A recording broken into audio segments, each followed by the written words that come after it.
அத்தனையும் மக்களை ஏமாற்றுகிற அரசு. ஒரு திட்டத்தை அறிவிப்பாங்க, அதோட முடிஞ்சு போச்சு. ஆனா அந்த திட்டம் பயனுக்கு வந்ததாக ஊடகத்திலும் பத்திரிகையில் செய்தி வெளியிட்டு அதுதான் இந்த அரசினுடைய பணியாக இருக்கின்றது. மக்களை ஏமாற்றுவதுதான் அரசாங்கத்தினுடைய வேலை என்பதையும் இந்த நேரத்தில் தெரிவிக்கிறது.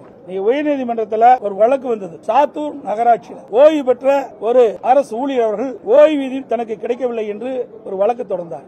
அந்த வழக்குல நீதிபதி விசாரிக்கின்ற பொழுது அங்கு இருக்கின்ற சாத்தூர் நகராட்சி கமிஷனரை அழைத்து விளக்கம் கேட்கிறார். அப்படி விளக்கம் கேட்கின்ற பொழுது அவர் 18 மாதம் கழித்து அந்த ஓய்வூதியத்தை வழங்கப்படும் என்று தெரிவிக்கிறார். அதோடு ஏன் அவ்வளவு காலம் என்று நீதியரசர் கேட்கின்ற பொழுது தற்போது அந்த நகராட்சியிலே பணம் இல்லை, நிதி இல்லை என்று குறிப்பிடுகிறார். அப்பொழுது நீதியரசர் சொல்கிறார், ஓய்வு என்பது பரிசல்ல, அது வாழ்நாள் உழைப்பின் பலனாக பெறப்படும் உரிமை என்றும், மேலும் ஓய்வு பெற்றவரின் பணம் வழங்கப்படும் வரை அதிகாரிகளின் சம்பளம் பெறக்கூடாது என உயர்நீதிமன்ற மதில்களை உத்தரவிட்டிருக்கு.